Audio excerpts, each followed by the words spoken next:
You're listening to the Jonesy and Amanda podcast. Well, it might be one of the most iconic faces in Australia, loved by young and old and young at heart. I'm talking about the famous face that frames Luna Park.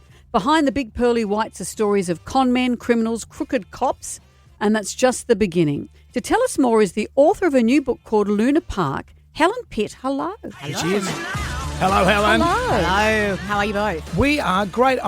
Let me just say this, I am a Luna Park perv. I love Luna Park so much. Terrible title to have. It is a terrible title, but as a kid, I love the Melbourne one, I love the Sydney one, and I've always followed its history. I've just always loved it. It's such a great history, and you can actually look down on it. I know. We're Where looking we down are on now. it here. Well, we can see the Sydney one, but there are Luna Parks all over Australia, or Indeed, there were. Indeed, there were 8 once. And the first was in New York, Coney Island, which sort of laid the template for all of them around the world. There were actually about 44 in America and hundreds throughout the world. But the first came to Australia in Melbourne in 1912.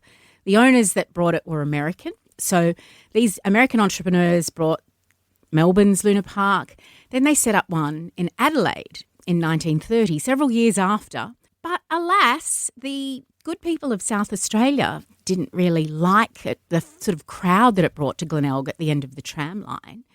And they also didn't like Sunday trading, so they wouldn't allow the operators to have a rent reduction in the Great Depression when it was set up in 1930 and not having a bit of a hard time. And they also didn't let them trade on Sundays. Right. So this was a bit of a problem. So what the owners ingeniously did was pack it all up and shipped it to Sydney. Why is the story filled with con men and crooks? What's all that about? Well, it is very interesting. There was a guy called T.H. Eslick that was the man that dreamt up the very first face in Melbourne.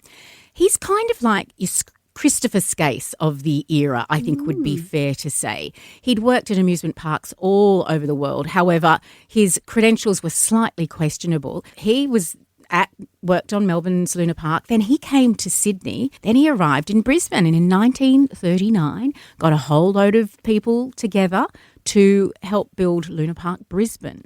Oh. Now, he got stacks of money from some of Brisbane's biggest burgers, I think, of the era. Yep. It was meant to be a Luna Park, but then the war happened right at that time.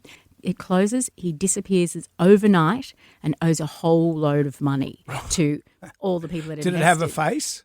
The Brisbane one? Did not have a face, but it had Cloudland, which was quite iconic. Yeah, that was a big deal. Beloved. The only other face, there's the Sydney face, yep, and there was the Melbourne face, and the other beloved face was in Perth, which was at Scarborough Beach, and that was again started at exactly the same time as the Brisbane Luna Park at the beginning of the war.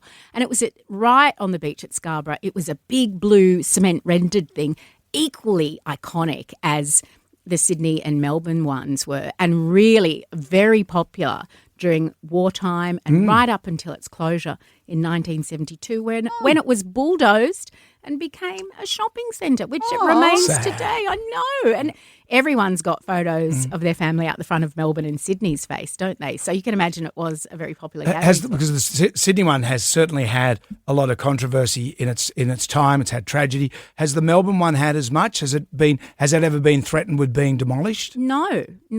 I mean, it's had lots of different changes of ownership, and it was shut during it opened prior to the war, and it was shut in the First World War. It hasn't had a tragedy like unfortunately Sydney's had, 1979, Ghost Train fire that killed 6 of them children, and that consequently led to the closure immediately of the park and subsequent 17 years of closures on and off until 2004, where it's been open ever since, which is remarkable, really. Whenever I look at the Luna Parks around the country, Melbourne and Sydney, I always think they're great. The Sydney one's had a massive facelift. In the 70s, had this horrible plaster head. Now it's all plastic. It looks like a Real Housewife of Sydney. It's had a ton of work done. It's had a stack of work done. There's actually been 8 different versions. This one's fiberglass and has been here for 31 years or so, but lots of touch-ups. Yes, just like the Real Housewives. Just very Sydney, yes. Helen, it's so great to catch up with you. Helen's book, Luna Park, is available now, and it's a great read. Thank you for joining us. Oh, delight.